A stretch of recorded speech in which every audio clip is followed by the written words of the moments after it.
So this is the end of the Daf Yomi cycle for Sanhedrin, Masechet Sanhedrin. So Sanhedrin is very long. It literally takes just shy of a third of a year to get through. It's an extremely big tractate. As you can see, it's 2 volumes. A lot of pages. There's how many Dafim? I can't remember. We're on, what is it, 113? I think, yeah. So what I'm going to do is I'm going to finish reading the last side of the page for the last page of the Talmud. But I wanted to give a little bit of a speech and a little bit of an idea of what it all encompasses, because it's really big. So Sanhedrin is a Greek word, and it means sitting together. So it's kind of apropos for this event too, but the next Masechet after this is Makot. And Makot means like the floggings or the blows, like whenever they would, punish a criminal, they would get floggings. And this is the same word that's used for the plagues in Egypt. The 10, Makot. Yeah, the blows on the Egyptians. So that's what's coming. So, but anyway, so the whole idea of Sanhedrin, it's the governing body of the nation of Israel. It's the highest court. But the main thing about it is that this whole tractate covers so much stuff. Lots of Nach, lots of the prophets and the writings, lots of different stories and ideas, and it's actually extremely broad and vast. But the overarching message of Sanhedrin is leadership, because it goes through and it tells us about all the wicked kings, all the good kings, the Messianic era, ideas about Mashiach. There's so many things that it encompasses that are inclusive of all that, and that's actually something that's very important, because whenever when we can't do a mitzvah, the thing that we can do is we can study the mitzvah. So, that's what we did. We're actually making history in this area of the country, because, your volumes of the Talmud are probably the only ones that have been in that town ever. The ones that are here are the only ones that have been here probably ever. There has been a Jewish presence in this area in the past with some different types of agriculture and stuff like that, but there wasn't really any learning. There wasn't any learning. There's, yeshiva, a lot of guys had to share one book. So it's not like they're expensive today. They were expensive a long time ago. So the likelihood that this is groundbreaking, historically, for the Geula, the redemption, and everything else. So it's something to take seriously, and there's a lot you can be the first in. If you want to be the first, in going through Makot this next month, go for it. Jump on Safaria. It's not too difficult. There's a lot of resources we have today, but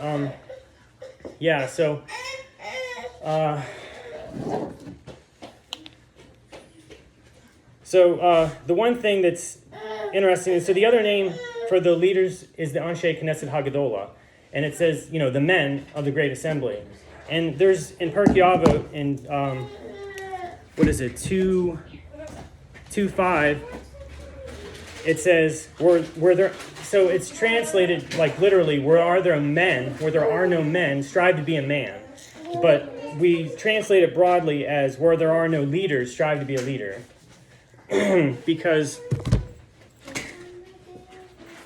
the whole idea of leadership is that you have somebody with you, right? So the king Yanai, who was wicked, they tried to adjudicate him with the Sanhedrin, but because of his power and his wickedness, nobody wanted to do anything. Nobody wanted to speak up. And it actually says that an angel came down and did something to the men who didn't speak up. But basically, there's so many ideas that it contrasts the wicked kings and the good kings. But continuing our So that's the other thing. A lot of stuff comes up in this Masechet regarding your choices, because like you have a choice to take on the ideology of Hamas or Amalek. You also have the choice to take on the ideology of Judaism. And Judaism is, most people don't recognize this, but Judaism is open to everybody, Jews and non-Jews. So the Torah talks like, you can join Israel, you can be Israel, or, even today, people have so many choices. Like, you can easily just become an atheist. You can easily go to a reform, progressive, whatever. If you want to go that direction, you have the choice to do it. But ultimately, you want to make good choices in life. You can choose to be observant. You can choose to go to wherever you want. So like the idea with kashrut, the Torah says that if there's a problem with the shechita or something's wrong with the animal's health, that can go to a Gentile. So Judaism is not like these other religions where everybody has to be this. Judaism is a religion where certain people stand out by being a light and a leader to others below them. And it's completely tiered. There's the Kohanim, the Levites, Israel, there's the rest of the world in different facets. So there's people that live in the land, there's people that live out of the land, and ultimately there's a lot of position to be leadership. And that's the one thing that Sanhedrin talks about is basically, how can you qualify to be on the Sanhedrin?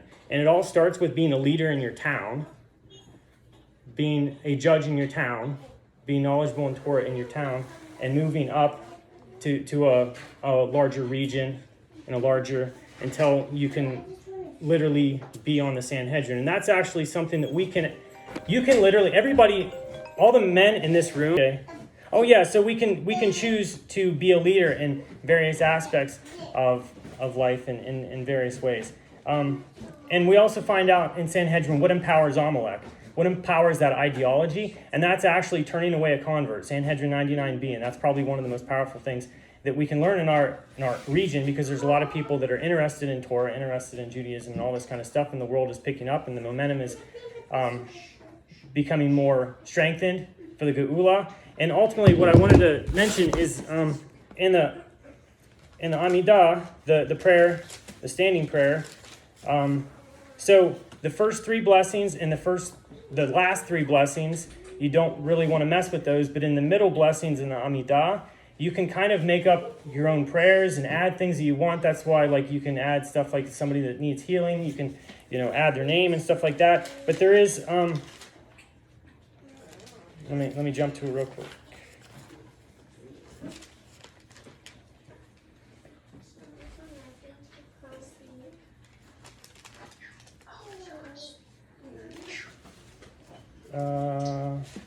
This one.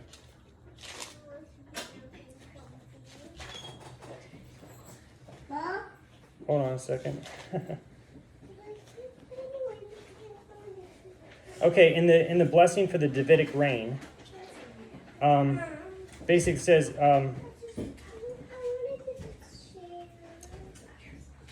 the offspring of your servant David may speedily cause to flourish and enhance his pride through your salvation, for you hope for your salvation all the day and look forward to salvation. So if you look forward to salvation, the one thing you can do is you can pray. You can daven to be a part of bringing Geula. You can pray to be a part of the Sanhedrin someday. You can daven to do this. Like, even if you're a convert. So the one thing that we learn in this tractate is, so there was the wicked Assyrian Sennacherib, that he came up against Jerusalem.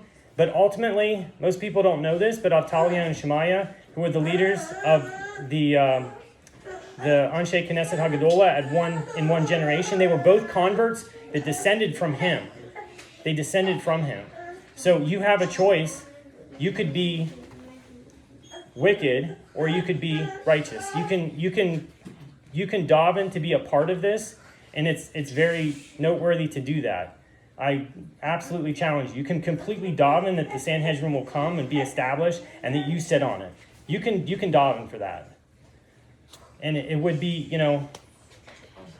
It would be, absolutely. And I encourage everybody, because sometimes we think, wow, these concepts are so lofty and everything, and we don't have the mechanisms, like, oh, we're so far away, but we're not that far away. Like, every generation has the ability to bring it. If it's not in our generation, that means that we are guilty as a generation of not bringing it or working enough for it. So these are like a lot of the lessons that are in here, and it's very interesting, the different converts that came. And there are even converts that are connected with Amalek too, which is interesting. But Sanhedrin 99b, basically Timnah, who is the matriarch of Amalek, she came to Abraham, Isaac, and Jacob asking to convert, and she was denied. They turned her away. The reason, it doesn't tell us why they turned her away, but ultimately that brought Amalek, because through her came Amalek. That same strength that was in her lineage could have been like messianic, like bringing absolute, exactly. But that force was turned in a different direction. And now we know, a synonym for evil is Amalek. So, and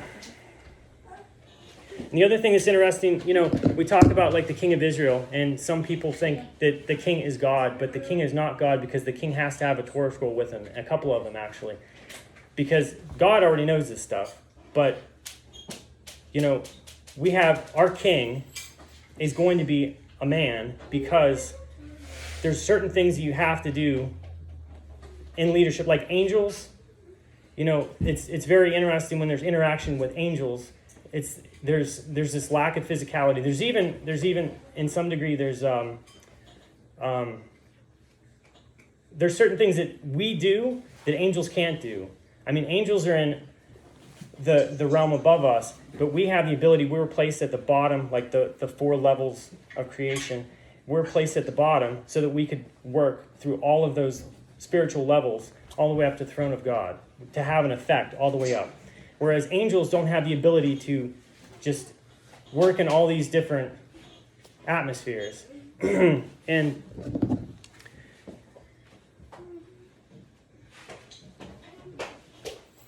so if you're not familiar with the Yomi cycle, how it started, it's very interesting because it's a recent thing.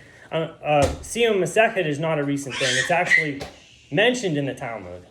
I think it was mentioned in Sanhedrin. I know I read it recently, and it could have been in here, but it could have been somewhere else. But the Yomi cycle actually started in 1923 in August. And the first Siyum Hashas, which is the complete cycle that takes 7 years of going through the Talmud, was in 1931.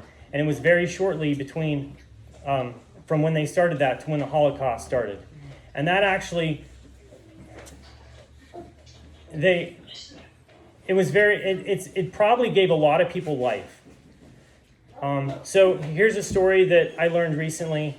I heard this from Rabbi Duvi. He has a lot of good stories. And he talks about this guy was in the Holocaust. He was in a concentration camp. Someone in the concentration camp was, he was like weird. He was always talking to himself.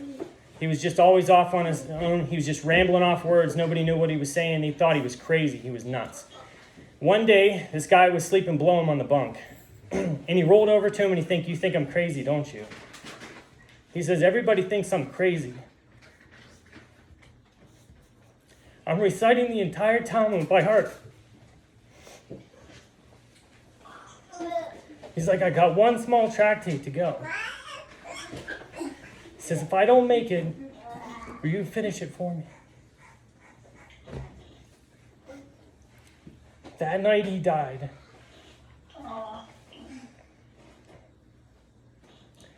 But later in life, after the Holocaust, I think it was in the 1950s, they say that that the guy that was blowing in the bunk, he made a siyum in Israel when they didn't have a whole lot of like fancy foods and everything. There was a shortage on different things, and they and everybody wondered like, what's going on? This is so fancy. And he's like, well, it's a Siyum for this small Masechet, and everybody's wondering, like, well, what the heck's going on? Why such a big party for such a little course of learning? And basically, he told him that story that he was finishing for the guy that was above him in the bunk that passed away that night. And all of you guys in this room, if you take on a course of study, like any one of the tractates, it's there's a very good possibility that you might be the only person in your family that's ever done that. The only person in your family that could have completed that. So you literally have the ability to make an impact in your lineage, an impact in your community, and again, strive to be a leader. I might need to have her in law. Okay, she didn't. And the one thing I noticed going through all this is that there are a few movements in Judaism, and there's movements in the past, historically in Judaism, where people want a form of Judaism with no leadership. This has happened quite frequently. Historically, it's been the like the Karaite movement, where they wanted to strip out all of the knowledge and authority of the Jewish leadership. Whether they did that for whatever reasons, everybody has a different reason, but it's a movement. So, there's different reasons why people join a movement like that. You can say, well, it's an easier life and all kinds of things like that. Even like today, there are movements, I don't want to name them, but, they're led by ideas of former rabbis that don't live anymore. And even religions that started that way as well. But the whole idea is, that we need leadership, and we need, we also need each other, right? We need leaders beside us. This is why, if you live in a place where there's no Torah, you need to do something about that, right?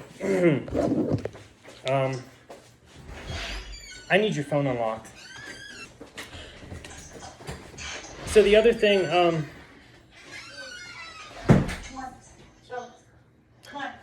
okay. So Daniel 12:3, and they that are wise shall shine as the brightness of the firmament, and they that turn the many to righteousness are as the stars forever and ever.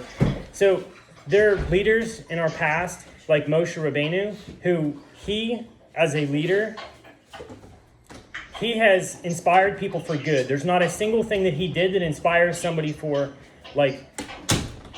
mediocrity or, a lower life or evil. He's someone that we can aspire to in all forms of goodness and humbleness and everything like that. And that's, your memory throughout the generations. Everything that he did affected people, infinitely. Humanity is never going to forget about Moshe, right? And there are people that have affected the world for evil, and that evil is still in the world, and it's going to go until we can root it out, which may take a while. But ultimately, you want to strive towards bringing the redemption, bringing righteousness, right? And there's also another statement in Pirkei Avot, very popular one. It is not your responsibility to finish the work, but neither are you free to desist from it. So ultimately, just like the story with the guy in the Holocaust, he did his part. He studied and studied and studied. He inspired somebody else to study and changed that guy's life. And that guy's life promoted a story that now is going to thousands of people that's being told on the internet. There's so much, sometimes we think, a religion is just what we do for ourselves and everything like that. But no, it's not. It's what we do. It's a community thing. It's much bigger than just us or our family. So, and the other thing I wanted to point out, so the prayer that we say, or it's involved in a prayer here that we say at the end. Basically, it comes from a statement that's in Barachot by Rabbi Nehunya ben Hakana. basically they run, I'll read this here. We run to the life of the world to come, and they run to the pit of destruction. So, I don't know, maybe you've heard me say this before, but one of the Siyum Shiur that we've had in recent time, they have lots of guys that come and they actually rent out a whole, football stadium or basketball or whatever stadium. And, I remember I was trying to look for this so I could, properly cite this, but the guy, one of the leaders that spoke, he said, they use this facility. The people who use this facility on a daily basis, they run to like a life of frivolity and materialism and everything else. And we're using it as an opportunity to run for the life of the world to come. And here we are, like we ended, like this is the March Madness season. I don't know what's the next, but like people can get caught up in all kinds of materialism, stuff that doesn't matter, or you can invest yourself into something that will transform the universe. So, all right. Well, thanks for listening for that bit there. If you guys, I've got 6 of these. How many guys do we have?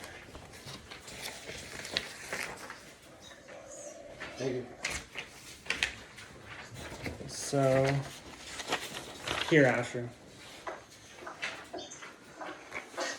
There you go. We're going to start, the side that says 113. So this is the,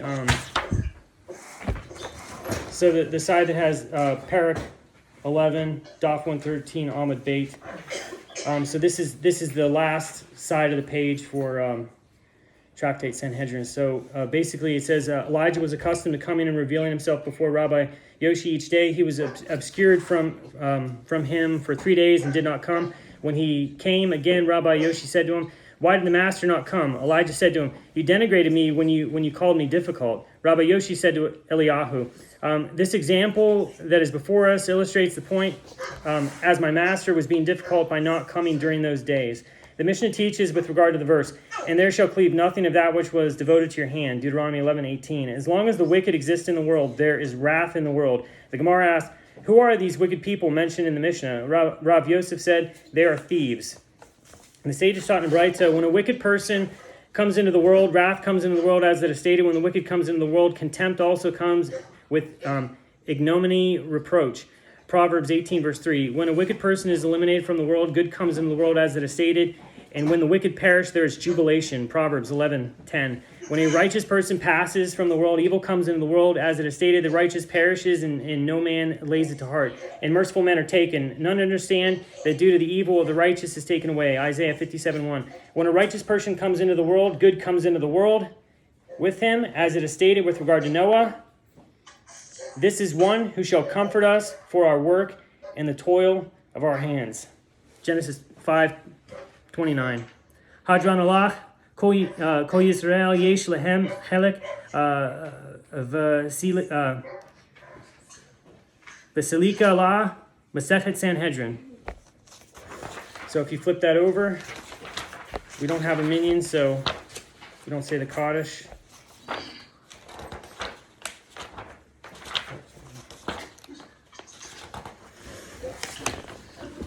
Hadran Alach, Masechet Sanhedrin, V'Hadrach Halan, Datan Alach, Masechet Sanhedrin, V'Datach Halan, Lanit Naseh, Menach, Masechet Sanhedrin, V'la Tit Nashi, Menan La, Ba'alma, Hadain V'la, Ba'alma, Da'ate.